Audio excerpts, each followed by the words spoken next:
ममता गद्दी ते विराजमान। शब्द गुरु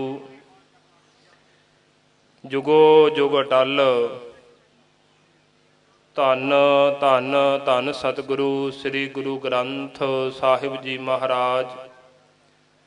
सच्चे पातशाह गुरु पिता जी की पवित्र पावन बारगाह विच जुड़ बैठी गुरु रूप गुरु प्यारी साध संगत जी, आपां सारे ही वडभागे हाँ जो कलयुग के समय के अंदर अपने समय अते सवासां नूं सफलियां करन वास्ते सतगुरां दी पवित्र पावन गोद दा निग मान रहे हाँ। आप सारियां संगतां नूं विदत ही है कि जो हर साल इत्थे नहरां दे उत्ते समागम करवाया जाता है, धुर की बाणी का ओट आसरा लिया जाता है। इस समागम का धुर की बाणी का ओट आसरा लैण का प्रयोजन कि जो इस स्थान ते बहुत सारे एक्सीडेंट होंदे सन, उन्हां तो बचाव वास्ते सतगुरां दी शरण लई जाती है। सारियां दे भले वास्ते, सरबत दे भले वास्ते यह कारज है जिहड़ा इलाके दीयां संगतां ते इलाके दे महापुरुषां दे संयोग दे नाल यह कारज है जिहड़ा हर साल इत्थे प्रोग्राम कराया जाता है। सतगुरां ने मेहरामत कीती। परसों रोज़ तो लै करके धुर की बाणी दे अखंड जाप श्री जपजी साहिब दे समेत प्रारंभ होए।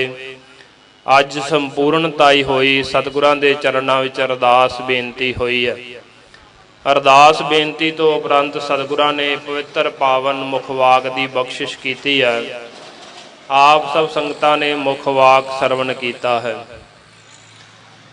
हुण कुछ समय वास्ते सतगुरां दी धुर की बाणी गुर इतिहास की विचार दे नाल आपां जुड़ना है। गुरु महाराज कलगीधर पिता गुरु गोबिंद सिंह जी महाराज सच्चे पातशाह जी, माता साहिब देवा कौर जी मेहरामत करन, आप ही विच वर्त करके प्रेम शरधा भावना दे सहत हो करके गुरबाणी दी विचार कहन सुनन समझन अते मनन दे बल बख्शिश करन। विचारा प्रारंभ करन तो पहला गुरु गोबिंद सिंह जी महाराज कलगीधर पिता जी वल्लों बख्शी हुई अमृतमयी फतेह की सांझ पाइए। सारे बुलाओ फतेह। वाहिगुरु जी का खालसा वाहिगुरु जी की फतेह। सतगुरां ने रहमत की है। शहीदां दे सरताज शांति दे पुंज बाणी के बोहित धन धन धन सतगुरु गुरु अर्जन देव जी महाराज सच्चे पातशाह जी, उन्हां दे मुखार बिंद विचों उचारण किया होया पवित्र पावन शब्द जो सानू अज हुक्म दे रूप विच प्राप्त होया। इस हुक्म दे विच महाराज जी ने परमात्मा दी गुरु दी शरण दी गल कीती है। जिवें भाई साहब जी भी दस रहे सी, क्योंकि सेवा तो हर कोई कर लैंदा। किसे नू महाराज जी ने धन की समर्था दिती है, किसे नू महाराज जी ने शरीर की समर्था दी है। कोई धन करके सेवा कर सकता है, कोई शरीर करके सेवा कर सकता है, पर सब तो वड्डी सेवा हुंदी है गुरु की शरण विच रहना। हुण भी आपां शरण विच बैठे हाँ, प्रतख शरण विच बैठे हुए हाँ, पर सदा ही गुरु की शरण विच रहना। किते भी जाइए गुरु की शरण विच रहना की है कि गुरु नूं हमेशा याद रखना। बस गुरु नूं याद रखना ही हर समय जिहड़ा वो गुरु की शरण विच रहना है। ताई महाराज जी बाणी अंदर कहंदे तू इस तरह की शरण विच आ, जदों तू हर समय गुरु की शरण विच रवेंगा, परमात्मा नूं याद रखेंगा, तेनू दुख लगेगा ही नहीं, कोई तेरे दुख कट्टे जाणगे। अज दे हुक्मनामे विच भी यही कि अविनाशी जीवन को दाता सिमरत सब मल खोई, गुण निधान भगतन का बरतन बिरला पावै कोई। मेरे मन जप गुर गोपाल प्रभ सोई, जाकी शरण पाया सुख पाइयै बहुड़ दुख ना होई। कि जिहदी शरण विच आ करके किहनूं जपना किहनूं है, एक अकाल पुरख नूं बस, अविनाशी है जो सदा रहन वाला। गुरु अर्जन देव जी महाराज सच्चे पातशाह जी का शहीदी दिहाड़ा पिछले दिन लंघ करके गया। जेठ सुदी चौथ वाले दिन जो पुरातन तरीक है साडी, वो बनती सी 23 मई। तो देखियो गुरु अर्जन देव जी महाराज सच्चे पातशाह जी ने भी सरबत के भले वास्ते कारज किए। उन्होंने संसार के जीवां नूं सौखे करन वास्ते, उन्हां दी कल्याण करन वास्ते सतगुरां ने कारज किए कि ना जीवां दा भला हो जाए। सब तो वड्डा कारज गुरु अर्जन देव जी महाराज सच्चे पातशाह जी ने किया, जो आद सतगुरु गुरु नानक देव जी महाराज सच्चे पातशाह जी तो लै करके चौथे पातशाह जी तक फिर अपनी बाणी उचारण की। फिर जो भगतां दी बाणी सी, भट्ट साहिबान दी बाणी सी, वो सारी बाणी नूं इकत्तर करा के भाई गुरदास जी नूं लिखारी ला करके, जिस गुरु ग्रंथ साहिब जी महाराज जी नूं असीं गुरु मनदे हां, कलगीधर पातशाह जी ने हजूर साहिब की धरती के उत्ते 5 पैसे नारियल रख के मत्था टेक के गुरु ग्रंथ साहिब जी महाराज दियां 4 प्रक्रमियां करके महाराज जी ने बचन कहे सी, आग्या भई अकाल की तभी चलायो पंथ, सब सिखन को हुक्म है गुरु मान्यो ग्रंथ। गुरु ग्रंथ जी मान्यो प्रगट गुरां की देह, जो प्रभ को मिल बोच है खोज शब्द मैं ले। ऐसे सतगुरु गुरु ग्रंथ साहिब जी महाराज जी का स्वरूप जिहड़ा है पहली बार गुरु अर्जन देव जी महाराज सच्चे पातशाह जी ने लिखवाया भाई गुरदास जी दे कोलों। फिर जो ये स्वरूप लिखिया गया, फिर स्वरूप लिखन तो उपरंत महाराज जी ने पूछया बाबा बुढ़ा साहब जी नूं, भाई गुरदास साहब जी नूं, कि बाबा जी तुसी गुरु नानक साहब जी महाराज जी दे आद सिख हो, मुड़ तो उन्हां दे सिख बने हो, तुसी दसो इस ग्रंथ का प्रकाश कित्थे कीता जावे, भी इस ग्रंथ तो कौम अगवाई लै सके, इहदा प्रकाश कित्थे कीता जावे। तो बाबा बुढ़ा साहब जी ने हाथ जोड़े कहन लगे, सतगुरु जी आप जानी जान हो, मेरी इन्नी बुद्धि नहीं कि मैं दस सकां, तुसी सब कुछ जानते हो, तुहाडी कला है, पर जे महाराज मैनू वडियाई देने वास्ते पुछदे हो ना, आप जी ने हरमंदर साहब तैयार करवाया ते आप जी कहंदे हो कि इस ग्रंथ दे विच भी हरि दीयां वडियाइयां ने, उस परमात्मा दीयां वडियाइयां ने इस ग्रंथ दे अंदर, इस करके इस ग्रंथ का प्रकाश है जिहड़ा श्री हरमंदर साहब दे विच होना चाहिए, क्योंकि हरमंदर साहब भी परमात्मा का मंदिर है, परमात्मा का घर है, ते गुरु ग्रंथ साहब जी महाराज जी दे अंदर भी परमात्मा दीयां वडियाइयां ने। हुण देखियो जिहड़ी संसार दे विच जिहड़ियां कौमां ने ना, उन्हां कौमां दे कुछ निशानियां हुंदियां, उन्हां दे कुछ चिन्ह हुंदे ने, उन्हां कौमां दे कोले अपना कुछ सरमाया होना चाहिए, फिर वो कौमां संसार दे विच तरक्की करदियां ने। गुरु नानक साहब जी महाराज सच्चे पातशाह जी ने पंथ चलाया,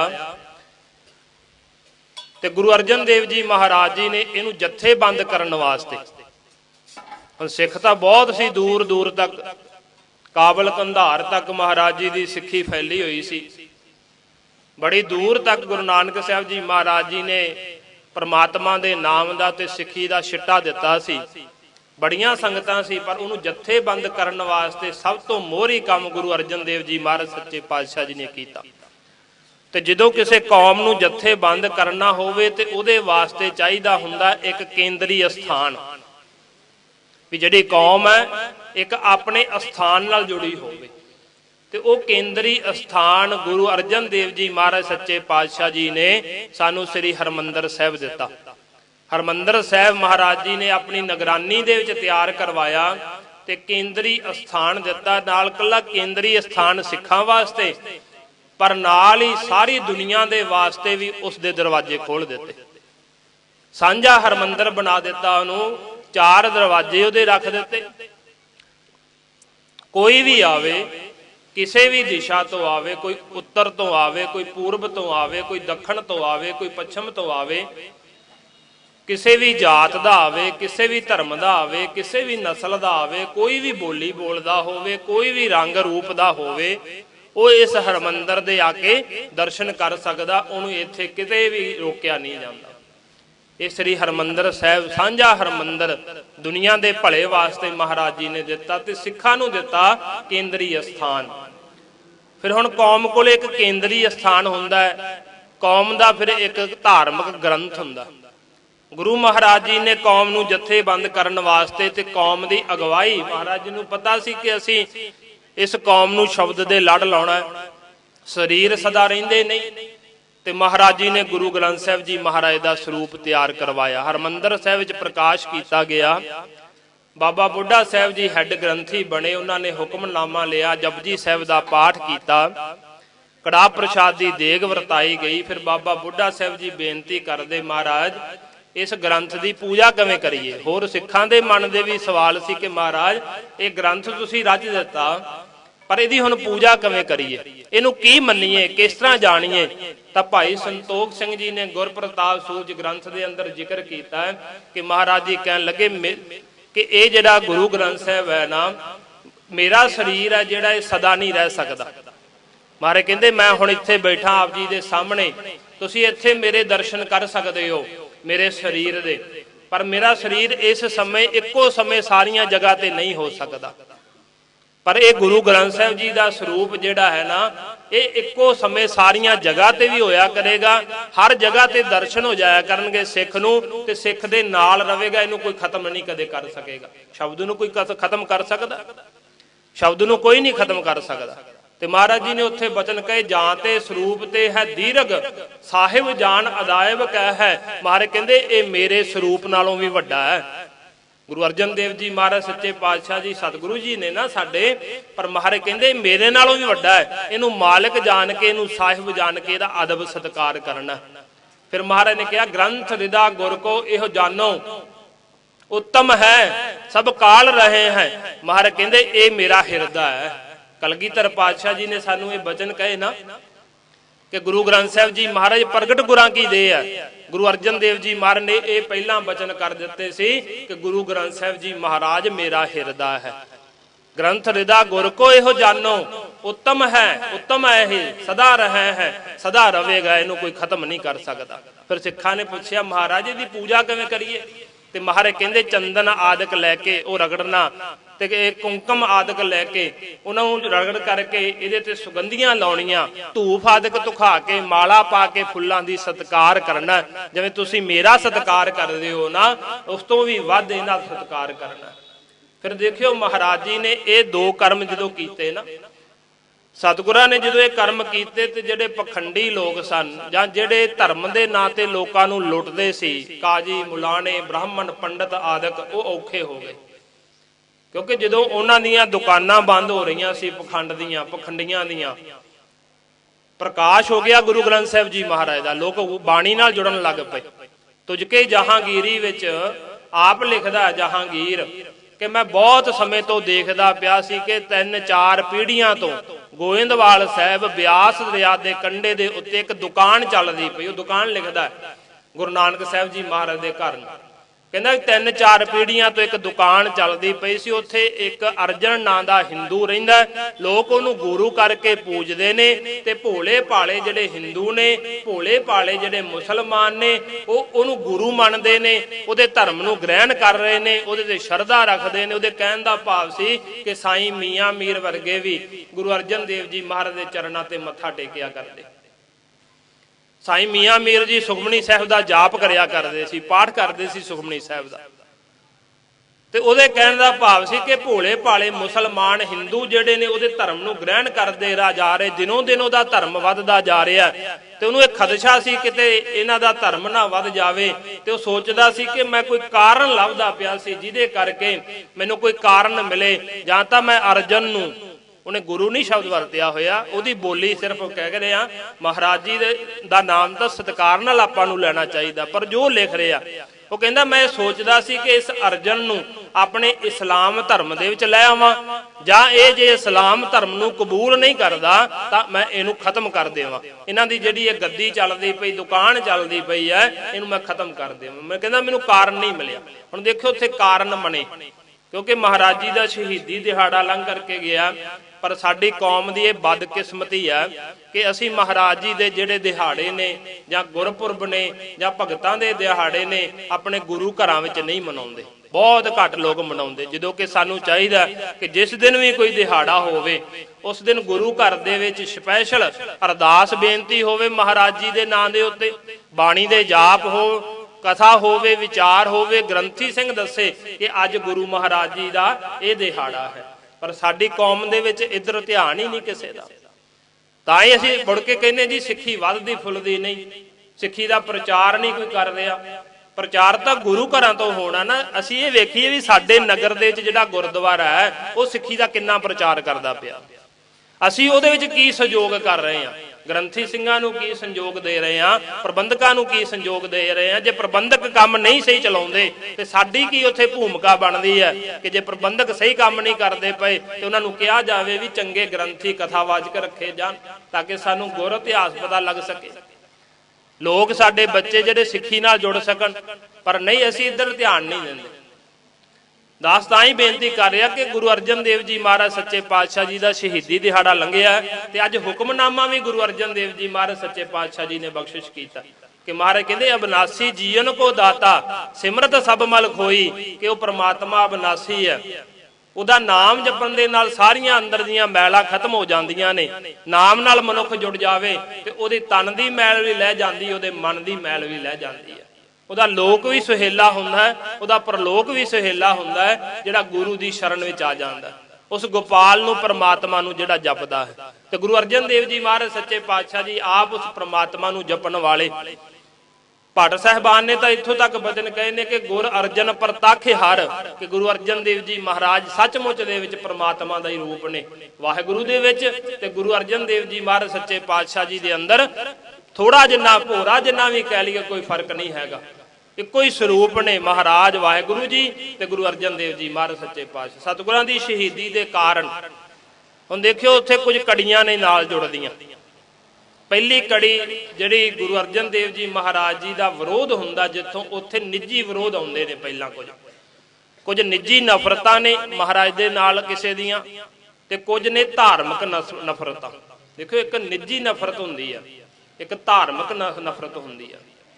निजी नफरत वो हुंदी है कि कोई बंदा साडे नालों धन दौलत जमीन जायदाद दे विच अगे आ ते लोग उहनूं मनदे आ, लोग उहदा सत्कार करदे आ, लोग उहनूं हथ जोड़दे ने, पर उन्हां दे शरीके जिहड़े हुंदे ने उन्हां नाल नफरत करन लग पैंदे। इहनूं कहंदे निजी नफरत।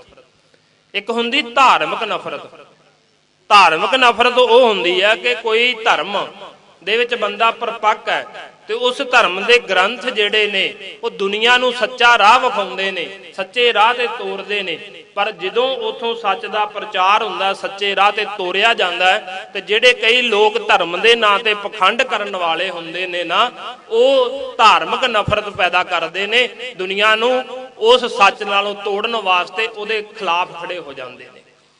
हुण पहला निजी नफरत की आपां गल करिए क्योंकि इतिहास तो महाराज जी का बहुत वड्डा, पर आपां थोड़ा टूक मात्र ही। निजी नफरत पहला शुरू हुंदी है गुरु अर्जन देव जी महाराज जी दे सच्चे पातशाह जी के घर दे विचों। वो कित्थों शुरू हो गई? बाबा प्रिथी चंद जी ने शुरू कर दी। गुरु अर्जन देव जी महाराज सच्चे पातशाह जी के वड्डे भराता ने बाबा प्रिथी चंद जी, उन्होंने निजी नफरत शुरू की। उन्होंने मन में यह सी कि गुरता गद्दी मैनू मिलेगी, मैं वड्डा पुत्र हाँ ते मेरा अधिकार है। पर उहदी अंदर दी जिहड़ी सोच सी वो गुरता गद्दी नूं सिर्फ निजी ऐश प्रस्ती की चीज़ समझदा सी कि गुरता गद्दी प्राप्त करके मैं ऐश करांगा, संगतां दे धन ते अनाज ते जो भी पदार्थ जो भी भेटावां संगतां दीआं आउंदियां उन्हां तों ऐश प्रस्ती करांगा। पर हुण देखियो जिहड़ियां भेटावां गुरु साहिबान कोले आउंदियां ने वो संगत वास्ते ही वरतियां जांदियां ने, संगत दा ही पैसा संगत ही लाया जांदा है ना। पर वो सोचदा सी मैं ऐश प्रस्ती वास्ते। उथों निजी नफरत जिहड़ी शुरू हो गई, उन्हें नफरत करनी शुरू की। उहदे मन च बीज बीजिया जा चुका सी कि गुरु तां मैं ही बनांगा। पर गुरु रामदास जी महाराज सच्चे पातशाह जी ने अपने सब तो छोटे सपुत्र नूं गुरु अर्जन देव जी महाराज नूं गुरता गद्दी दे दित्ती। उत्थे विरोध किया प्रिथी चंद ने। गुरु रामदास जी महाराज नूं बचन कहे, ये बचन कहे कि मैं तुहानूं देख लवांगा, तुसीं चंगा नहीं कीता। बाबा बुढ़ा साहिब जी नूं ये कहा बाबा जी बाबा बुढ़ा साहब जी नूं कहण लगे, बाबा जी तुसीं भी चंगा नहीं कीता। मैं तां कहा सी तुसीं आद सिखो गुरु नानक साहब जी महाराज दे, तुसीं मेरा पक्ष पूरोगे, पर तुसीं मेरा पक्ष नहीं पूरिया, तुसीं भी चंगा नहीं कीता, तुहानूं भी मैं देख लवांगा। भाई गुरदास जी ने तां ही प्रिथी चंद नूं मीना लिखिया अपणियां वारां दे विच। मीना ਉਹਨੂੰ ਕਹਿੰਦੇ ਜਿਹਦੇ ਬਾਹਰ ਕੁਝ ਹੋਰ ਵਿਖਾਵੇ, ਬਾਹਰੋਂ ਤਾਂ ਸੇਵਾ ਬੜੀ ਕਰਦਾ ਸੀ ਸੰਗਤ ਦੀ, ਪਰ ਅੰਦਰੋਂ ਮੀਸ ਨਾ ਸੀ, ਉਹਨੂੰ ਮੀਨਾ ਕਹਿ ਦਿੰਦੇ, ਜਿਹਦੇ ਅੰਦਰ ਕੁਝ ਹੋਰ ਹੋਵੇ ਤੇ ਬਾਹਰ ਕੁਝ ਹੋਰ ਪ੍ਰਗਟ ਕਰਦਾ ਹੋਵੇ। ਗੁਰੂ ਅਰਜਨ ਦੇਵ ਜੀ ਮਹਾਰਾਜ ਸੱਚੇ ਪਾਤਸ਼ਾਹ ਜੀ ਨੂੰ ਗੁਰਤਾ ਗੱਦੀ ਮਿਲੀ। ਗੁਰੂ ਰਾਮਦਾਸ ਜੀ ਮਹਾਰਾਜ ਚੜ੍ਹਾਈ ਕਰ ਗਏ, ਅਕਾਲ ਚਲਾਣਾ ਜੋਤੀ ਜੋਤ ਸਮਾ ਗਏ ਮਹਾਰਾਜ। ਤੇ ਜਦੋਂ ਜੋਤੀ ਜੋਤ ਸਮਾਏ, ਗੋਇੰਦਵਾਲ ਸਾਹਿਬ ਉਹਨਾਂ ਦਾ ਜਿਹੜਾ ਸੀਗਾ, ਉੱਥੇ ਕਹਿ ਲਈਏ ਆਪਾਂ ਜਿਵੇਂ ਅੱਜ ਆਪਾਂ ਕਹਿੰਦੇ ਦੁਸਹਿਰਾ ਹੁੰਦਾ 10ਵੇਂ ਦਿਨ, ਤੇ ਮਹਾਰਾਜ ਜੀ ਦਾ ਉਦਣ ਭੋਗ ਵਾਲਾ ਦਿਨ ਸੀ। ਉੱਥੇ ਸਾਰਾ ਹੀ ਕੋੜਮਾ ਇਕੱਠਾ ਹੋਇਆ ਸੀ, ਰਿਸ਼ਤੇਦਾਰ ਇਕੱਠੇ ਹੋਏ, ਸਾਰੀ ਸੰਗਤ ਇਕੱਠੀ ਹੋਈ। ਬਾਬਾ ਬੁੱਢਾ ਸਾਹਿਬ ਜੀ ਭਾਈ ਗੁਰਦਾਸ ਜੀ 2 ਪੱਗਾਂ ਲੈ ਕੇ ਆਏ ਨੇ।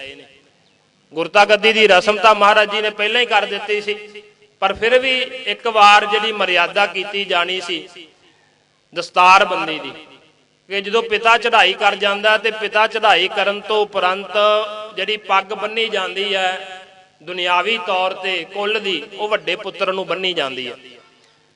ਤੇ ਬਾਬਾ ਬੁੱਢਾ ਸਾਹਿਬ ਜੀ 2 ਪੱਗਾਂ ਲੈ ਕੇ ਆਏ ਨੇ, ਇੱਕ ਹੈ ਵੱਡੇ ਪੁੱਤਰ ਨੂੰ ਬੰਨਣੀ, ਇੱਕ ਗੁਰਤਾ ਗੱਦੀ ਦੀ ਪੱਗ। ਕਹਿੰਦੇ ਜਦੋਂ ਸਮਾਗਮ ਹੋ ਰਿਹਾ ਸੀ, ਸੰਗਤ ਸਾਰੀ ਜੁੜੀ ਹੋਈ ਸੀ, ਤੇ ਬਾਬਾ ਬੁੱਢਾ ਸਾਹਿਬ ਜੀ ਨੇ ਭਾਈ ਗੁਰਦਾਸ ਜੀ ਨੂੰ ਕਿਹਾ ਕਿ ਭਾਈ ਸਾਹਿਬ ਦਸਤਾਰਾਂ ਲੈ ਕੇ ਆਓ, ਪੱਗਾਂ ਲੈ ਕੇ ਆਓ। ਪੱਗ ਲਿਆਂਦੀ ਗਈ। ਪਹਿਲੀ ਪੱਗ ਜਿਹੜੀ ਸੀ ਮਰਨੇ ਦੀ ਵਿਧੀਏ ਦੇ ਬੰਦੀ, ਸਾਡੇ ਇਤਿਹਾਸ ਨੇ ਲਿਖਿਆ ਕਿ ਉਹ ਜਿਹੜੀ ਪੱਗ ਬਾਬਾ ਪ੍ਰਿਥੀ ਚੰਦ ਜੀ ਦੇ ਜਦੋਂ ਬੰਨ ਦਿੱਤੀ ਨਾ, ਫਿਰ ਉਸ ਤੋਂ ਬਾਅਦ ਕੀ ਹੋਇਆ, ਗੁਰੂ ਅਰਜਨ ਦੇਵ ਜੀ ਮਹਾਰਾਜ ਸੱਚੇ ਪਾਤਸ਼ਾਹ ਜੀ ਦੇ ਸੀਸ ਤੇ ਜਦੋਂ ਪੱਗ ਬੰਨਣ ਲੱਗੇ ਗੁਰਤਾ ਗੱਦੀ ਦੀ, ਤੇ ਬਾਬਾ ਪ੍ਰਿਥੀ ਚੰਦ ਜੀ ਨੇ ਅੱਗੇ ਹੋ ਕੇ ਉਹ ਪੱਗ ਖੋਹ ਲਈ। ਕਹਿਣ ਲੱਗਾ ਇਹ ਤੇ ਵੀ ਅਧਿਕਾਰ ਮੇਰਾ, ਮੈਂ ਵੱਡਾ ਪੁੱਤਰ ਹਾਂ, ਮੇਰਾ ਅਧਿਕਾਰ ਹੈ। ਇਹ ਪਿਤਾ ਨੂੰ ਇਹਨੇ ਲਗਾ ਕਰਕੇ ਆਪਣੇ ਮਗਰ ਲਾ ਲਿਆ। ਉਹਨੇ ਪ੍ਰਚਾਰ ਕੀਤਾ ਕਿ ਮੇਰੇ ਪਿਤਾ ਨੂੰ ਮਾਰਨ ਵਾਲਾ ਵੀ ਗੁਰੂ ਅਰਜਨ, ਮੇਰਾ ਛੋਟਾ ਭਰਾ ਅਰਜਨ ਹੈ, ਜ਼ਹਿਰ ਦੇ ਕੇ ਮਾਰਿਆ ਕਹਿੰਦਾ ਇਹਨੇ। ਬਾਬੇ ਪ੍ਰਿਥੀ ਚੰਦ ਨੇ ਇੱਥੋਂ ਤੱਕ ਪ੍ਰਚਾਰ ਕੀਤਾ ਸੰਗਤ ਦੇ ਵਿੱਚ। ਤੇ ਗੁਰੂ ਅਰਜਨ ਦੇਵ ਜੀ ਮਹਾਰਾਜ ਸੱਚੇ ਪਾਤਸ਼ਾਹ ਸ਼ਾਂਤੀ ਦੇ ਪੁੰਜ ਕਹਿਣ ਲੱਗੇ, ਭਰਾਤਾ ਜੀ ਮੈਂ ਪੱਗ ਕੀ ਕਰਨੀ ਹੈ, ਵੀ ਤੁਸੀਂ ਲੈ ਲਓ। ਗੱਲ ਤਾਂ ਅੰਦਰ ਦੀ ਖੇਡ ਸੀ ਨਾ, ਬਾਹਰਲੇ ਕੱਪੜਿਆਂ ਦੀ ਗੱਲ ਨਹੀਂ ਹੁੰਦੀ, ਅੰਦਰ ਦੀ ਖੇਡ ਸੀ। ਅੰਦਰ ਦੀ ਖੇਡ ਹੋਣ ਕਰਕੇ ਮਹਾਰਾਜ ਕਹਿੰਦੇ ਨੇ, ਭਰਾਤਾ ਜੀ ਇਹ ਵੀ ਤੁਸੀਂ ਲੈ ਲਓ, ਅੱਜ ਪਿਤਾ ਜੀ ਦਾ ਦਿਨ ਹੈ, ਅੱਜ ਬੜੀ ਸੰਗਤ ਇਕੱਠੀ ਹੋਈ ਤੇ ਇੱਥੇ ਆਪਾਂ ਲੜਦੇ ਚੰਗੇ ਨਹੀਂ ਲੱਗਦੇ, ਇਹ ਪੱਗ ਤੁਸੀਂ ਲੈ ਲਓ। ਉੱਥੋਂ ਕਹਿੰਦੇ ਪ੍ਰਿਥੀ ਚੰਦ ਆ ਗਿਆ, ਪਰ ਇੱਥੇ ਨਹੀਂ ਟਿਕਿਆ। ਫਿਰ ਇਹ ਜਦੋਂ ਆਪ ਗੁਰੂ ਨਹੀਂ ਬਣ ਸਕਿਆ, ਇਹਨੇ ਆਪਣੇ ਪੁੱਤਰ ਮਿਹਰਬਾਨ ਨੂੰ ਗੁਰੂ ਬਣਾਉਣ ਦਾ ਯਤਨ ਕੀਤਾ। ਫਿਰ ਦੇਖਿਓ ਇਹਨੇ ਯਤਨ ਕੀਤੇ। ਇਹ ਕਹਿੰਦਾ ਕਿ ਗੁਰੂ ਅਰਜਨ ਦੇਵ ਜੀ ਮਹਾਰਾਜ ਸੰਸਾਰ 'ਚ ਔਂਤਰੇ ਜਾਣਗੇ, ਇਹਨਾਂ ਦੇ ਔਲਾਦ ਨਹੀਂ ਹੋਣੀ, ਮੇਰਾ ਪੁੱਤਰ ਗੁਰੂ ਬਣੇਗਾ। ਪਰ ਬਾਬਾ ਬੁੱਢਾ ਸਾਹਿਬ ਜੀ ਦੇ ਬਚਨਾਂ ਦੇ ਅਨੁਸਾਰ ਉਹਨਾਂ ਨੇ ਅਰਦਾਸ ਕੀਤੀ, ਇਹਨਾਂ ਦੇ ਘਰ ਵਿੱਚ 6ਵੇਂ ਪਾਤਸ਼ਾਹ ਜੀ ਦਾ ਅਵਤਾਰ ਹੋਇਆ, ਪਰ ਇੱਥੇ ਬਸ ਨਹੀਂ ਹੋਇਆ। ਇਹਨੇ 6ਵੇਂ ਪਾਤਸ਼ਾਹ ਨੂੰ ਮਾਰਨ ਦੇ ਯਤਨ ਵੀ ਕੀਤੇ। ਕਿਤੇ ਦਾਈ ਨੂੰ ਭੇਜਿਆ ਜ਼ਹਿਰ ਦੇ ਕੇ, ਕਿਤੇ ਬ੍ਰਾਹਮਣ ਨੂੰ ਭੇਜਿਆ ਜ਼ਹਿਰ ਦੇ ਕੇ, ਘਰ ਦੇ ਵਿੱਚ ਸਪੇਰੇ ਦੇ ਕੋਲੋਂ ਸਪੋਲੀਆ ਛਡਾਇਆ। ਬੜੇ ਯਤਨ ਕੀਤੇ ਕਿ ਗੁਰੂ ਹਰਗੋਬਿੰਦ ਸਾਹਿਬ ਜੀ ਮਹਾਰਾਜ ਮਰ ਜਾਣ। ਫਿਰ ਇਹਨੇ ਇੱਥੋਂ ਜਦੋਂ ਇੱਥੇ ਕੋਈ ਚਾਰਾ ਨਹੀਂ ਚੱਲਿਆ, ਇਹ ਸਰਕਾਰੀ ਦਰਬਾਰੇ ਪਹੁੰਚਿਆ। ਉੱਥੇ ਇਹਨੇ ਗੰਢ ਤੁਪ ਕਰਕੇ ਸੁਲਹੀ ਖਾਨ ਤੇ ਸੁਲਭੀ ਖਾਨ ਨੂੰ ਚੜਾ ਕਰਕੇ ਲੈ ਕੇ ਆਇਆ। ਬਾਣੀ ਵਿੱਚ ਵੀ ਸੁਲਹੀ ਦਾ ਜ਼ਿਕਰ ਆਇਆ, ਸੁਲਹੀ ਤੇ ਨਾਰਾਇਣ ਰਾਖ, ਸੁਲਹੀ ਕਾ ਹਾਥ ਕਹੀਂ ਨਾ ਪਹੁੰਚੈ, ਸੁਲਹੀ ਮੂਆ ਹੋਏ ਨਾ ਪਾਕ। ਕਿ ਸੁਲਹੀ ਰਸਤੇ ਦੇ ਵਿੱਚ ਹੀ ਮਰ ਗਿਆ ਸੀ। ਹੁਣ ਤਾਂ ਨਿੱਜੀ ਨਫ਼ਰਤ ਸੀ, ਪਹਿਲਾਂ ਪ੍ਰਿਥੀ ਚੰਦ ਕਰਦਾ ਰਿਹਾ, ਫਿਰ ਮਿਹਰਬਾਨ ਉਸੇ ਕਦਮਾਂ ਤੇ ਚੱਲਦਾ ਰਿਹਾ। ਦੂਸਰੇ ਪਾਸੇ ਚੰਦੂ ਜਿਹੜਾ ਸੀ, ਉਹ ਅਮੀਰ ਬੰਦਾ ਸੀ ਬੜਾ। ਉਹਨੇ ਆਪਣੀ ਲੜਕੀ ਦੇ ਰਿਸ਼ਤੇ ਵਾਸਤੇ ਬ੍ਰਾਹਮਣ ਭੇਜੇ ਸਾਰੇ ਦੇਸ਼ ਦੇ ਵਿੱਚ, ਤੇ ਉਹ ਜਦੋਂ ਅੰਮ੍ਰਿਤਸਰ ਸਾਹਿਬ ਆਏ ਤਾਂ ਉਹਨਾਂ ਨੇ ਇੱਥੇ ਰਿਸ਼ਤਾ ਕਰ ਦਿੱਤਾ ਗੁਰੂ ਹਰਗੋਬਿੰਦ ਸਾਹਿਬ ਜੀ ਮਹਾਰਾਜ ਜੀ। ਪਰ ਜਦੋਂ ਚੰਦੂ ਨੂੰ ਜਾ ਕੇ ਪਤਾ ਲੱਗਾ, ਚੰਦੂ ਨੇ ਕਿਹਾ ਕਿ ਤੁਸੀਂ ਚੁਬਾਰੇ ਦੀ ਇੱਟ ਹੈ ਨਾ ਜਿਹੜੀ, ਉਹ ਮੋਰੀ ਨੂੰ ਲਾਏ, ਚੁਬਾਰੇ ਦੀ ਇੱਟ ਤੁਸੀਂ ਮੋਰੀ ਨੂੰ ਲਾਇਓ। ਇਹ ਸੰਗਤਾਂ ਨੇ ਗੱਲ ਸੁਣ ਲਈ। ਸੰਗਤਾਂ ਨੇ ਚਿੱਠੀ ਲਿਖ ਕੇ ਭੇਜ ਦਿੱਤੀ ਕਿ ਮਹਾਰਾਜ ਆਪ ਇਹ ਹੰਕਾਰੀ ਜਿਹੜਾ ਚੁਬਾਰਾ ਬਣਿਆ ਤਾਂ ਗੁਰੂ ਘਰ ਨੂੰ ਇਹ ਮੋਰੀ ਦੱਸਦਾ, ਇਸ ਕਰਕੇ ਇਹਦਾ ਰਿਸ਼ਤਾ ਨਹੀਂ ਲੈਣਾ। ਉਧਰੋਂ ਰਿਸ਼ਤੇ ਦੀ ਸਗਾਈ ਦੀ ਰਸਮ ਹੋਣ ਵਾਲੀ ਸੀ, ਤੇ ਉਧਰੋਂ ਚਿੱਠੀ ਲੈ ਕੇ ਸੰਗਤ ਦਾ ਜਿਹੜਾ ਮੇਵੜਾ ਸੀ, ਇੱਕ ਸਿੱਖ ਪਹੁੰਚ ਗਿਆ। ਉਹਨੇ ਚਿੱਠੀ ਪੜ੍ਹ ਕੇ ਸੁਣਾਈ ਸੰਗਤ ਦੇ ਵਿੱਚ। ਮਹਾਰਾਜ ਜੀ ਕਹਿਣ ਲੱਗੇ ਕਿ ਸੰਗਤ ਨੇ ਇਹ ਫੈਸਲਾ ਕੀਤਾ ਕਿ ਅਸੀਂ ਜਿਹੜਾ ਹੁਣ ਇਹ ਚਿੱਠੀ ਆ ਜਿਹੜੀ ਸੰਗਤ ਨੇ ਭੇਜੀ, ਅਸੀਂ ਚੰਦੂ ਦੀ ਲੜਕੀ ਦਾ ਰਿਸ਼ਤਾ ਨਹੀਂ ਲੈਣਾ। ਇੱਥੇ ਹੁਣ ਨਿੱਜੀ ਨਫ਼ਰਤ ਸ਼ੁਰੂ ਹੋ ਗਈ ਚੰਦੂ ਦੇ ਮਨ ਦੇ ਵਿੱਚ। ਚੰਦੂ ਨੇ ਵੀ ਬੜੇ ਯਤਨ ਕੀਤੇ, ਚੰਦੂ ਨੇ ਵੀ ਬੜੇ ਯਤਨ ਕੀਤੇ ਤਾਂ ਕਿ ਇਹ ਜਿਹੜਾ ਗੁਰੂ ਅਰਜਨ ਦੇਵ ਜੀ ਮਹਾਰਾਜ ਕਿਤੇ ਫੜੇ ਜਾਣ, ਉਹਨਾਂ ਨੂੰ ਮੈਂ ਤਸੀਹੇ ਦੇਵਾਂ, ਉਹਨਾਂ ਨੂੰ ਮਨਾਵਾਂ ਆਪਣੀ ਲੜਕੀ ਦੇ ਰਿਸ਼ਤੇ ਵਾਸਤੇ। ਹੁਣ ਕਾਰਨ ਕੜੀਆਂ ਜੁੜਦੀਆਂ ਗਈਆਂ ਨਾਲ। ਇਧਰੋਂ ਜਿਹੜੇ ਮੁਲਾਣੇ ਸੀ, ਕਾਜੀ ਸੀ, ਉਹਨਾਂ ਨੇ ਗੁਰੂ ਗ੍ਰੰਥ ਸਾਹਿਬ ਜੀ ਮਹਾਰਾਜ ਜੀ ਦੇ ਬਾਰੇ ਬ੍ਰਾਹਮਣਾਂ ਨੇ ਜਾ ਕੇ ਜਹਾਂਗੀਰ ਦੇ ਜਿਹੜੇ ਸੀ ਕੰਨ ਭਰਨੇ ਸ਼ੁਰੂ ਕੀਤੇ। ਪਹਿਲਾਂ ਅਕਬਰ ਦੇ ਵੀ ਭਰੇ ਸੀ, ਪਰ ਅਕਬਰ ਦੇ ਵੇਲੇ ਇਹਨਾਂ ਦਾ ਜਿਹੜਾ ਸੀ ਕੋਈ ਚੱਲਿਆ ਨਹੀਂ ਚਾਰਾ। ਤੇ ਜਹਾਂਗੀਰ ਜਿਹੜਾ ਸੀ ਕੱਟੜ ਮੁਸਲਮਾਨ ਸੀ ਉਹ, ਤੇ ਅਹਿਮਦ ਸਰਹੰਦੀ ਵਰਗੇ, ਉਹਨੇ ਸ਼ੇਖ ਬੁਖਾਰੀ ਵਰਗੇ, ਉਹਨਾਂ ਨੇ ਯਤਨ ਕੀਤਾ ਜਹਾਂਗੀਰ ਨੂੰ ਚੁੱਕਣ ਦਾ ਕਿ ਇਹ ਸਤ ਅਰਜਨ ਦੇਵ ਜਿਹੜੇ ਨੇ ਸਾਡੇ ਧਰਮ ਦੇ ਵਾਸਤੇ ਖਤਰਾ ਨੇ। ਫਿਰ ਦੇਖਿਓ ਉੱਥੇ ਕੜੀ ਦੇ ਨਾਲ ਕੜੀ ਜੁੜਦੀ ਗਈ। ਉਧਰੋਂ ਖੁਸਰੋ ਨੇ ਬਗਾਵਤ ਕਰ ਦਿੱਤੀ। ਖੁਸਰੋ ਦਾ ਨਾਂ ਲੈ ਕੇ ਮਹਾਰਾਜ ਜੀ ਦੇ ਗ੍ਰਿਫਤਾਰੀ ਦੇ ਵਾਰੰਟ ਜਾਰੀ ਕਰ ਦਿੱਤੇ। ਮਹਾਰਾਜ ਜੀ ਨੂੰ ਗ੍ਰਿਫਤਾਰ ਕਰਨ ਵਾਸਤੇ ਮੁਰਤਜ਼ਾ ਖਾਨ ਨੂੰ ਭੇਜਿਆ ਗਿਆ। ਮਹਾਰਾਜ ਜੀ ਕਹਿੰਦੇ ਅਸੀਂ ਆਪ ਹੀ ਆਵਾਂਗੇ। ਮਹਾਰਾਜ ਜੀ ਨੇ ਪਹਿਲਾਂ ਹੀ ਨਿਸ਼ਚਾ ਕਰ ਲਿਆ, ਇਤਿਹਾਸਕਾਰਾਂ ਨੇ ਲਿਖਿਆ ਕਿ ਸਾਡਾ ਸੀਸ ਲੱਗੇਗਾ। ਤੇ ਮਹਾਰਾਜ ਜੀ ਨੇ ਕਹਿ ਦਿੱਤਾ, ਆਪਣੇ ਪੁੱਤਰ ਨੂੰ ਗੁਰਤਾ ਗੱਦੀ ਤੇ ਬਿਠਾਇਆ। ਛੇਵੇਂ ਪਾਤਸ਼ਾਹ ਮੀਰੀ ਪੀਰੀ ਦੇ ਮਾਲਕ ਸਤਿਗੁਰਾਂ ਨੂੰ ਮਹਾਰਾਜ ਜੀ ਨੇ ਕਿਹਾ ਕਿ ਤੁਸੀਂ ਹੁਣ 2 ਤਲਵਾਰਾਂ ਪਹਿਨਣੀਆਂ। ਉੱਥੇ ਪ੍ਰਿੰਸੀਪਲ ਸਤਬੀਰ ਸਿੰਘ ਜੀ ਲਿਖਦੇ ਨੇ ਗੁਰੂ ਅਰਜਨ ਪ੍ਰਤੱਖ ਹਾਰ ਦੇ ਵਿੱਚ ਕਿ ਮਹਾਰਾਜ ਜੀ ਨੇ ਉੱਥੇ ਬਚਨ ਕਹਿ ਕੇ, ਵੇਖ ਮੇਰੇ ਪੁੱਤਰ, ਇਹ ਜਿਹੜੇ ਜ਼ਾਲਮ ਲੋਕ ਨੇ ਨਾ, ਇਹਨਾਂ ਦੀ ਬਿਰਤੀ ਪਸ਼ੂ ਵਾਲੀ ਹੋ ਚੁੱਕੀ ਹੈ, ਇਹਨਾਂ ਦੀ ਆਤਮਾ ਸੌਂ ਗਈ ਹੈ, ਇਹ ਪਸ਼ੂ ਬਣ ਚੁੱਕੇ ਨੇ, ਬਿਰਤੀ ਪਸ਼ੂ ਵਾਲੀ ਹੋ ਗਈ। ਮੈਂ ਇਹਨਾਂ ਨੂੰ ਜਗਾਉਣ ਚੱਲਿਆ, ਮੇਰਾ ਸੀਸ ਲੱਗੇਗਾ। ਜੇ ਤਾਂ ਮੇਰੇ ਬਚਨਾਂ ਨਾਲ ਇਹ ਜਾਗ ਗਏ ਠੀਕ ਹੈ, ਜੇ ਮੇਰਾ ਸੀਸ ਲੱਗ ਗਿਆ, ਮੈਂ ਸ਼ਹੀਦ ਹੋ ਗਿਆ, ਤਾਂ ਤੂੰ ਇਹਨਾਂ ਦੇ ਅੱਗੇ ਹੱਥ ਨਹੀਂ ਜੋੜ ਰਹੀ। ਤੂੰ ਕੀ ਕਰਨਾ, ਜਿਵੇਂ ਕਹਿੰਦੇ ਇੱਕ ਮਾਰਨ ਖੁੰਡਾ ਪਸ਼ੂ ਹੁੰਦਾ ਨਾ, ਉਹਦੇ ਅੱਗੇ ਹੱਥ ਜੋੜੀਏ, ਬਹੁਤੀ ਸਿਆਣਪ ਵਾਲੀ ਗੱਲ ਨਹੀਂ ਹੁੰਦੀ। ਜੇ ਮਾਰਨ ਖੁੰਡਾ ਪਸ਼ੂ ਹੋਵੇ, ਕੋਈ ਮਾਰਦਾ ਹੋਵੇ, ਉਹਦੇ ਅੱਗੇ ਹੱਥ ਨਹੀਂ ਜੋੜੇ ਜਾਂਦੇ, ਉਹਦੇ ਅੱਗੇ ਜਿਹੜੀ ਹੈ ਡਾਂਗ ਚੱਕੀ ਜਾਂਦੀ ਹੈ। ਇਸ ਕਰਕੇ ਜੇ ਜ਼ਾਲਮ ਲੋਕ ਨੇ ਨਾ, ਇਹਨਾਂ ਨੂੰ ਰੋਕਣ ਵਾਸਤੇ ਹੱਥ ਨਹੀਂ ਜੋੜਨੇ। ਹੁਣ ਤੁਸੀਂ 2 ਤਲਵਾਰਾਂ ਪਹਿਨਣੀਆਂ ਨੇ। ਮਹਾਰਾਜ ਜੀ ਨੇ ਬਾਬਾ ਬੁੱਢਾ ਸਾਹਿਬ ਜੀ ਦੀ ਡਿਊਟੀ ਲਾਈ, 2 ਤਲਵਾਰਾਂ ਪਹਿਨਾਈਆਂ ਗਈਆਂ ਛੇਵੇਂ ਪਾਤਸ਼ਾਹ ਜੀ ਨੂੰ, ਮੀਰੀ ਤੇ ਪੀਰੀ ਦੀ। ਮਹਾਰਾਜ ਜੀ ਗੁਰਤਾ ਗੱਦੀ ਦੀ ਰਸਮ ਕਰਕੇ ਲਾਹੌਰ ਗਏ। ਆਪ 5 ਸਿੱਖ ਨਾਲ ਗਏ ਨੇ। ਮਹਾਰਾਜ ਜੀ ਦੇ ਜਹਾਂਗੀਰ ਨਾਲ ਮੁਲਾਕਾਤ ਹੋਈ। ਜਹਾਂਗੀਰ ਨਾਲ ਜਦੋਂ ਮੁਲਾਕਾਤ ਹੁੰਦੀ, ਉਹਨੇ ਇਹੀ ਮਹਾਰਾਜ ਜੀ ਨੂੰ ਕਿਹਾ ਕਿ ਇਸਲਾਮ ਕਬੂਲ ਕਰ ਲਓ। ਮਹਾਰਾਜ ਕਹਿੰਦੇ ਮੈਨੂੰ ਆਪਣਾ ਧਰਮ ਪਿਆਰਾ। ਦੂਸਰਾ ਮਹਾਰਾਜ ਜੀ ਨੂੰ ਕਿਹਾ ਗਿਆ ਕਿ ਤੁਸੀਂ ਖੁਸਰੋ ਦੀ ਮਦਦ ਕੀਤੀ ਹੈ, 2 ਲੱਖ ਰੁਪਇਆ ਜੁਰਮਾਨਾ ਦਿਓ। ਮਹਾਰਾਜ ਕਹਿੰਦੇ ਸੰਗਤ ਦਾ ਪੈਸਾ ਹੈ, ਸੰਗਤ ਦਾ ਪੈਸਾ ਅਸੀਂ ਤੈਨੂੰ ਨਹੀਂ ਦੇ ਸਕਦੇ, ਸੰਗਤ ਦਾ ਪੈਸਾ ਸੰਗਤ ਦੀ ਵਰਤਿਆ ਜਾਵੇਗਾ। ਤੀਸਰਾ ਉਹਨੇ ਕਿਹਾ ਕਿ ਤੁਸੀਂ ਜਿਹੜਾ ਇੱਕ ਗ੍ਰੰਥ ਲਿਖਿਆ, ਉਸ ਗ੍ਰੰਥ ਵਿੱਚ ਮੁਹੰਮਦ ਸਾਹਿਬ ਦੀ ਸਿਫਤ ਨਹੀਂ ਲਿਖੀ, ਇਸ ਕਰਕੇ ਉਹਦੇ ਵਿੱਚ ਮੁਹੰਮਦ ਸਾਹਿਬ ਦੀ ਸਿਫਤ ਲਿਖੋ। ਮਹਾਰਾਜ ਜੀ ਕਹਿਣ ਲੱਗੇ ਉਹ ਅਕਾਲ ਦੀ ਬਾਣੀ ਹੈ, ਧੁਰਕੀ ਬਾਣੀ ਹੈ, ਕਿਸੇ ਵਿਸ਼ੇਸ਼ ਮਨੁੱਖ ਦੀ ਬਾਣੀ ਨਹੀਂ ਹੈ, ਤੇ ਉਹਦੇ ਵਿੱਚ ਕਿਸੇ ਵਿਸ਼ੇਸ਼ ਮਨੁੱਖ ਦੀ ਸਿਫਤ ਨਹੀਂ ਲਿਖੀ ਜਾ ਸਕਦੀ। ਅਸੀਂ ਉਹਦੇ ਵਿੱਚ ਕੋਈ ਵਾਧ ਘਾਟ ਨਹੀਂ ਕਰ ਸਕਦੇ।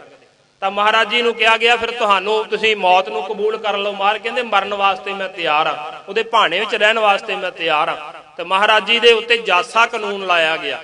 ਜਹਾਂਗੀਰ ਆਪ ਚਲਾ ਗਿਆ, ਮੁਰਤਜ਼ਾ ਖਾਨ ਦੇ ਹਵਾਲੇ ਕਰ ਦਿੱਤਾ ਕਿ ਇਹਨਾਂ ਨੂੰ ਜਾਸਾ ਕਾਨੂੰਨ ਦੇ ਅਨੁਸਾਰ ਸਜ਼ਾ ਦਿੱਤੀ ਜਾਵੇ। ਜਾਸਾ ਕਾਨੂੰਨ ਕੀ ਸੀ? ਚੰਗੇਜ਼ ਖਾਨ ਲੈ ਕੇ ਆਇਆ ਸੀ ਜਾਸਾ ਕਾਨੂੰਨ।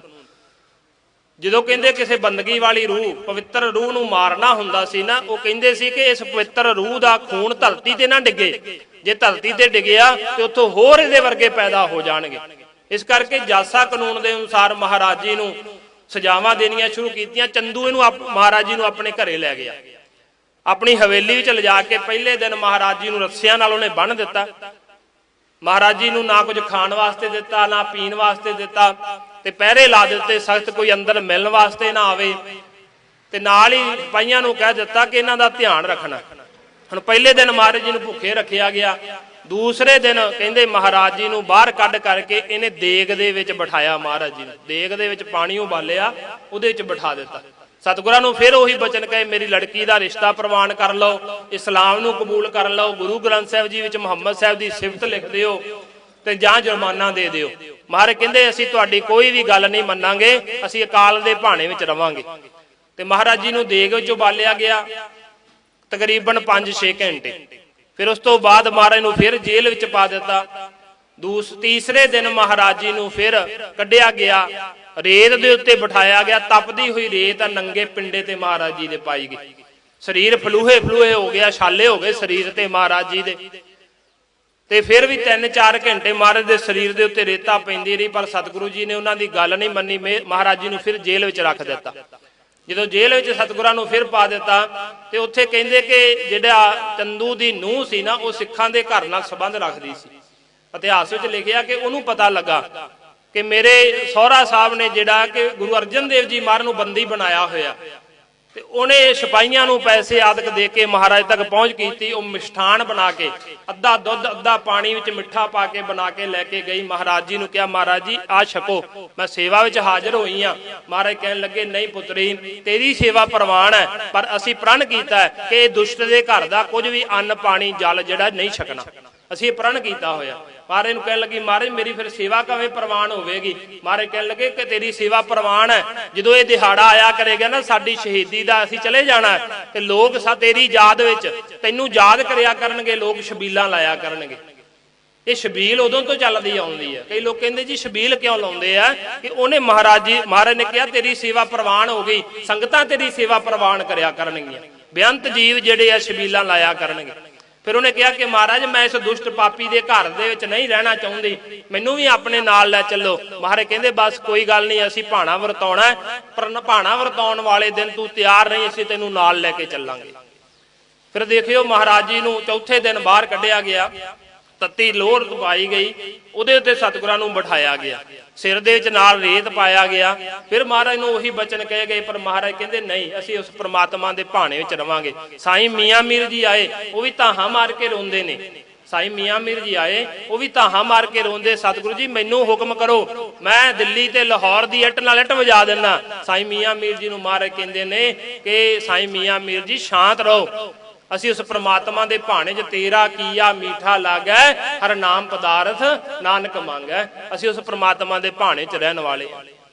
ਫਿਰ ਉਸ ਤੋਂ ਬਾਅਦ ਮਹਾਰਾਜ ਦਾ ਜਦੋਂ ਸਰੀਰ ਤੱਤੀ ਤਵੀ ਤੇ ਮਹਾਰਾਜ ਨੂੰ ਬਿਠਾਇਆ ਗਿਆ, ਚੌਂਕੜਾ ਮਾਰਿਆ, ਸਤਿਗੁਰਾਂ ਦੀਆਂ ਲੱਤਾਂ ਦਾ ਪੈਰਾਂ ਦਾ ਮਾਸ ਜਿਹੜਾ ਲੋਹ ਦੇ ਨਾਲ ਹੀ ਚੁੰਬੜ ਗਿਆ, ਹੱਡੀਆਂ ਨਿਕਲ ਗਈਆਂ ਮਹਾਰਾਜ ਜੀ ਦੀਆਂ। ਮਹਾਰਾਜ ਜੀ ਕੋਲੋਂ ਤੁਰਿਆ ਨਹੀਂ ਗਿਆ ਸਤਿਗੁਰਾਂ ਕੋਲੋਂ ਮੁੜ ਕੇ। ਫਿਰ ਸਤਿਗੁਰਾਂ ਨੂੰ ਜੇਲ੍ਹ ਵਿੱਚ ਪਾ ਦਿੱਤਾ। ਸਤਿਗੁਰਾਂ ਦੇ ਸਰੀਰ ਦੇ ਉੱਤੇ ਛਾਲੇ ਹੀ ਛਾਲੇ ਹੋਏ ਆ। ਤੇ ਇਹਨੇ ਚੰਦੂ ਨੇ ਸੋਚਿਆ ਕਿ ਕਿਤੇ ਹੁਣ ਜੇ ਮਹਾਰਾਜ ਜੀ ਨੂੰ ਠੰਡੇ ਪਾਣੀ ਦੇ ਵਿੱਚ ਦਿੱਤਾ ਜਾਵੇ। ਕਈ ਕਹਿੰਦੇ ਜੀ ਮਹਾਰਾਜ ਜੀ ਨੇ ਆਪ ਕਿਹਾ, ਪਰ ਨਹੀਂ, ਮਹਾਰਾਜ ਜੀ ਨੇ ਆਪ ਨਹੀਂ ਕਿਹਾ ਸੀ ਇਸ਼ਨਾਨ ਕਰਨਾ। ਉਹਨਾਂ ਨੇ ਕਹਿੰਦੇ ਤਸੀਹੇ ਦੇਣ ਵਾਸਤੇ ਹੀ ਮਹਾਰਾਜ ਜੀ ਨੂੰ ਬੰਨ ਕਰਕੇ, ਕਿਉਂਕਿ ਸਤਿਗੁਰਾਂ ਦੀ ਹਾਲਤ ਹੀ ਇਸ ਤਰ੍ਹਾਂ ਦੀ ਹੋ ਗਈ ਸੀ, ਸਰੀਰ ਸਾਰਾ ਜਿਹੜਾ ਸੀ ਖਤਮ ਹੋ ਚੁੱਕਾ ਸੀ ਮਹਾਰਾਜ ਜੀ ਦਾ। ਬਸ ਜੋਤ ਰਹਿੰਦੀ ਸੀ ਅੰਦਰ ਪ੍ਰਮਾਤਮਾ ਵਿੱਚ ਲੀਨ ਹੋਣ ਵਾਲੀ। ਤੇ ਉਹਨਾਂ ਨੂੰ ਇਹ ਖਦਸ਼ਾ ਸੀ ਜੇ ਮਹਾਰਾਜ ਜੀ ਬਚ ਗਏ, ਕਿਤੇ ਸਾਡਾ ਨਾ ਸਾਰਾ ਨੁਕਸਾਨ ਹੋਵੇ ਕੋਈ, ਜਾਂ ਸੰਗਤਾਂ ਜ਼ਿਆਦਾ ਹੜ੍ਹ ਆ ਗਿਆ। ਤੇ ਉਹਨਾਂ ਨੇ ਬੰਨ ਕੇ ਮਹਾਰਾਜ ਜੀ ਨੂੰ ਰਾਵੀ ਦਰਿਆ ਦੇ ਵਿੱਚ ਰੋੜ ਦਿੱਤਾ। ਇਹ ਇਤਿਹਾਸ ਦੇ ਵਿੱਚ ਲਿਖਿਆ, ਬੰਸਾਵਲੀ ਨਾਮੇ ਦੇ ਵਿੱਚ ਲਿਖਿਆ ਕਿ ਗੁਰੂ ਅਰਜਨ ਜੀ ਬੱਧੇ ਰੋੜਾਏ, ਕਿ ਬੰਨ ਕਰਕੇ ਰੋੜ ਦਿੱਤੇ। ਗਿਆਨੀ ਗਿਆਨ ਸਿੰਘ ਜੀ ਲਿਖਦੇ ਕਿ ਗੁਰ ਅਰਜਨ ਦਰਿਆਏ ਨਾ ਬੋੜਿਓ, ਕਿ ਗੁਰੂ ਅਰਜਨ ਦੇਵ ਜੀ ਮਹਾਰਾਜ ਨੂੰ ਦਰਿਆ ਵਿੱਚ ਨਹੀਂ ਰੋੜਿਆ ਗਿਆ, ਮਹਾਰਾਜ ਜੀ ਨੂੰ ਦਰਿਆ ਵਿੱਚ ਰੋੜ ਦਿੱਤਾ ਗਿਆ। ਸਤਿਗੁਰਾਂ ਦੀ ਇਸ ਤਰ੍ਹਾਂ ਸ਼ਹਾਦਤ ਹੋਈ। ਤੇ ਕਈ ਸਿੱਖਾਂ ਨੇ ਉਸ ਤੋਂ ਬਾਅਦ ਉੱਥੇ ਰਾਵੀ ਦੇ ਕੰਢੇ ਦੇ ਉੱਤੇ ਸਥਾਨ ਮਹਾਰਾਜ ਦਾ ਬਣਾਇਆ। ਤੇ ਮਹਾਰਾਜ ਜੀ ਨੇ ਬਚਨ ਲਿਖੇ ਉੱਥੇ, ਕਹਿੰਦੇ ਗੁਰੂ ਅਰਜਨ ਦੇਵ ਜੀ ਮਹਾਰਾਜ ਸੱਚੇ ਪਾਤਸ਼ਾਹ ਜੀ ਦੀ ਰਸਨਾ ਤੇ ਪੰਕਤੀ ਸੀ ਅਖੀਰਲੇ ਸਮੇਂ। ਉਹ ਪੰਕਤੀ ਉੱਥੇ ਕਿਸੇ ਸਿੱਖ ਨੇ ਲਿਖੀ, ਉਹ ਪੰਕਤੀ ਸੀ, ਸੁਣੀ ਅਰਦਾਸ ਸੁਆਮੀ ਮੇਰਾ, ਸਰਬ ਕਲਾ ਬਣਾਈ, ਪ੍ਰਗਟ ਭਈ ਸਗਲੇ ਯੁਗ ਅੰਤਰ, ਗੁਰੂ ਨਾਨਕ ਕੀ ਵਡਿਆਈ। ਮਹਾਰਾਜ ਕਹਿੰਦੇ ਮੇਰੀ ਅਰਦਾਸ ਸੁਣੀ ਉਸ ਮੇਰੇ ਸੁਆਮੀ ਮਾਲਕ ਨੇ, ਤੇ ਸਾਰੀਆਂ ਕਲਾਵਾਂ ਸਾਰੀਆਂ ਸ਼ਕਤੀਆਂ ਮੇਰੇ ਕੋਲ ਆ ਗਈਆਂ, ਮੈਨੂੰ ਪਰਮਾਤਮਾ ਨੇ ਡੋਲਣ ਨਹੀਂ ਦਿੱਤਾ। ਤੇ ਗੁਰੂ ਨਾਨਕ ਸਾਹਿਬ ਜੀ ਮਹਾਰਾਜ ਦੇ ਘਰ ਦੀ ਵਡਿਆਈ ਇਹ ਲੋਕ ਘਟਾਉਣਾ ਚਾਹੁੰਦੇ ਸੀ, ਖਤਮ ਕਰਨਾ ਚਾਹੁੰਦੇ ਸੀ, ਪਰ ਕਹਿੰਦੇ ਇਸ ਸਾਕੇ ਕਰਕੇ ਗੁਰੂ ਨਾਨਕ ਸਾਹਿਬ ਜੀ ਮਹਾਰਾਜ ਦੇ ਘਰ ਦੀ ਵਡਿਆਈ ਹੋਰ ਵੱਧ ਗਈ। ਮਹਾਰਾਜ ਨੇ ਉੱਥੇ ਬਚਨ ਕਹੇ ਸੀ, ਕਹਿੰਦੇ ਤੁਸੀਂ ਮੇਰੀ ਆਵਾਜ਼ ਰੋਕ ਲਵੋਗੇ, ਮੇਰਾ ਪ੍ਰਵਾਜ ਰੋਕ ਲਵੋਗੇ, ਬਦਲਦੇ ਸਮੇਂ ਦੀ ਰਫ਼ਤਾਰ ਨੂੰ ਕੌਣ ਰੋਕੇਗਾ, ਮੇਰੀ ਪ੍ਰਵਾਜ ਕੋ ਰੋਕਣੇ ਵਾਲੋ ਹਰਗੋਬਿੰਦ ਕੀ ਤਲਵਾਰ ਕੋ ਕੌਣ ਰੋਕੇਗਾ। ਮੈਨੂੰ ਤਾਂ ਕਹਿੰਦੇ ਤੁਸੀਂ ਰੋਕ ਲਵੋਗੇ, ਪਰ ਗੁਰੂ ਹਰਗੋਬਿੰਦ ਸਾਹਿਬ ਮਹਾਰਾਜ ਸੱਚੇ ਪਾਤਸ਼ਾਹ ਨੇ ਜੋ ਮੀਰੀ ਤੇ ਪੀਰੀ ਦੀਆਂ ਦੋ ਤਲਵਾਰਾਂ ਪਹਿਨਣੀਆਂ, ਉਹਨਾਂ ਨੂੰ ਕੌਣ ਰੋਕੇਗਾ। ਉਸ ਤੋਂ ਬਾਅਦ ਸਿੱਖੀ ਦੇ ਵਿੱਚ ਸ਼ਹਾਦਤਾਂ ਦੀ ਲੈਣ ਹੀ ਲੱਗ ਗਈ। ਜਿੱਥੇ ਸਿੱਖੀ ਦੇ ਬੂਟੇ ਨੂੰ ਪ੍ਰਚਾਰ ਦੇ ਨਾਲ, ਨਾਮ ਬਾਣੀ ਦੇ ਨਾਲ ਮਜ਼ਬੂਤ ਕੀਤਾ ਗਿਆ, ਉੱਥੇ ਸ਼ਹਾਦਤਾਂ ਦੇ ਨਾਲ ਵੀ ਸਿੱਖੀ ਦੀਆਂ ਜੜ੍ਹਾਂ ਜਿਹੜੀਆਂ ਨੇ ਮਜ਼ਬੂਤ ਕੀਤੀਆਂ ਗਈਆਂ। ਸੋ ਐਸੇ ਸਤਿਗੁਰੂ ਗੁਰੂ ਅਰਜਨ ਦੇਵ ਜੀ ਮਹਾਰਾਜ ਸੱਚੇ ਪਾਤਸ਼ਾਹ ਜੀ, ਉਹਨਾਂ ਦਾ ਸ਼ਹੀਦੀ ਦਿਹਾੜਾ ਸੀ ਪਿਛਲੇ ਦਿਨੀ। ਇੱਥੇ ਸਰਬੱਤ ਦੇ ਭਲੇ ਵਾਸਤੇ ਜਿਹੜੇ ਆ ਇਹ ਸਮਾਗਮ ਕੀਤੇ ਗਏ। ਸਤਿਗੁਰਾਂ ਨੇ ਸਾਨੂੰ ਹੁਕਮਨਾਮਾ ਬਖਸ਼ਿਸ਼ ਕੀਤਾ। ਉਹਦੇ ਚ ਮਹਾਰਾਜ ਨੇ ਵੀ ਬਚਨ ਕੀਤੇ, ਵਡਭਾਗੀ ਸਾਧ ਸੰਗ ਪ੍ਰਾਪਤ ਤਿਨ ਭੇਟਤ ਦੁਰਮਤ ਖੋਈ, ਤਿਨ ਕੀ ਧੂਰ ਨਾਨਕ ਦਾਸ ਬਾਛੈ, ਜਿਨ ਹਰ ਨਾਮ ਹਿਰਦੈ ਭਰੋਈ। ਮਹਾਰਾਜ ਕਹਿੰਦੇ ਵੱਡਿਆਂ ਭਾਗਾਂ ਕਰਕੇ ਸਾਧ ਸੰਗਤ ਦੀ ਪ੍ਰਾਪਤੀ ਹੋਇਆ ਕਰਦੀ ਹੈ, ਤੇ ਜਿਨ੍ਹਾਂ ਨੇ ਸਾਧ ਸੰਗਤ ਕੀਤੀ ਉਹਨਾਂ ਦੇ ਸਾਰੇ ਦੁੱਖ ਨਾਸ ਹੋ ਜਾਂਦੇ ਆ। ਤੇ ਮਹਾਰਾਜ ਕਹਿੰਦੇ ਹਮੇਸ਼ਾ ਹੀ ਨਾਮ ਜਪਣ ਵਾਲੇ, ਬੰਦਗੀ ਕਰਨ ਵਾਲੇ ਮਹਾਂਪੁਰਸ਼ਾਂ ਦੀ ਸੰਗਤ ਕਰਿਆ ਕਰੋ। ਗੁਰੂ ਮਹਾਰਾਜ ਜੀ ਦੀ ਬਾਣੀ ਦੇ ਨਾਲ ਜੁੜੋ, ਗੁਰੂ ਦੀ ਸ਼ਰਨ ਵਿੱਚ ਰਹੋ। ਗੁਰੂ ਨੂੰ ਹਮੇਸ਼ਾ ਗੁਰ ਮੇਰੇ ਸੰਗ ਸਦਾ ਹੈ ਨਾਲੇ, ਸਿਮਰ ਸਿਮਰ ਤੇ ਸਦਾ ਸੰਭਾਲੇ। ਗੁਰੂ ਮਹਾਰਾਜ ਜੀ ਨੂੰ ਸਦਾ ਸਿਮਰਨਾ ਕਰੋ, ਬਾਣੀ ਦੇ ਜਾਪ ਕਰੋ, ਵੱਧ ਤੋਂ ਵੱਧ ਬਾਣੀ ਨਾਲ ਜੁੜੀਏ, ਬਾਣੇ ਦੇ ਨਾਲ ਜੁੜੀਏ, ਅੰਮ੍ਰਿਤਧਾਰੀ ਹੋਈਏ ਤਾਂ ਕਿ ਸਾਡਾ ਜੀਵਨ ਸਫਲ ਹੋ ਸਕੇ। ਸੋ ਇੱਥੇ ਵਿਚਾਰਾਂ ਦੀ ਸਮਾਪਤੀ ਹੈ। ਮਹਾਰਾਜ ਸਾਰਿਆਂ ਤੇ ਕਿਰਪਾ ਕਰਨ, ਆਪਦੇ ਦਰੋਂ ਘਰੋਂ ਗੁਰਸਿੱਖੀ ਵਾਲਾ ਜੀਵਨ, ਨਾਮ ਸਿਮਰਨ ਦੀ ਦਾਤ, ਸੇਵਾ ਕਰਨ ਦੇ ਬਲ ਬਖਸ਼ਿਸ਼ ਕਰਨ। ਵਿਚਾਰਾਂ ਕਰਦਿਆਂ ਅਨੇਕਾਂ ਪ੍ਰਕਾਰ ਦੀਆਂ ਭੁੱਲਾਂ ਹੋ ਜਾਣੀਆਂ ਸੁਭਾਵਿਕ ਨੇ। ਸਤਿਗੁਰੂ ਜੀ ਸਤਿਗੁਰਾਂ ਦੀ ਸੰਗਤ ਬਖਸ਼ਣਹਾਰ ਹੈ, ਬਖਸ਼ ਲੈਣਾ ਜੀ। ਦੇਹੋ ਸੱਜਣ ਅਸੀਂ ਸੜੀਆ, ਜੋ ਹੋਵੇ ਸਹਿਬ ਸੋ ਮੇਲ। ਸਾਰਿਆਂ ਦਾ ਹੀ, ਜਿੰਨੀਆਂ ਵੀ ਸੰਗਤਾਂ ਉਹਨਾਂ ਦਾ ਧੰਨਵਾਦ, ਪ੍ਰਬੰਧਕਾਂ ਦਾ ਧੰਨਵਾਦ, ਜਿਨ੍ਹਾਂ ਨੇ ਇਹ ਸਾਰਾ ਪ੍ਰੋਗਰਾਮ ਕੀਤਾ, ਮਹਾਂਪੁਰਸ਼ਾਂ ਦਾ ਧੰਨਵਾਦ, ਰੋਮ ਰੋਮ ਕਰਕੇ ਧੰਨਵਾਦ। ਸ੍ਰੀ ਗੁਰੂ ਗ੍ਰੰਥ ਸਾਹਿਬ ਜੀ ਮਹਾਰਾਜ ਸੱਚੇ ਪਾਤਸ਼ਾਹ।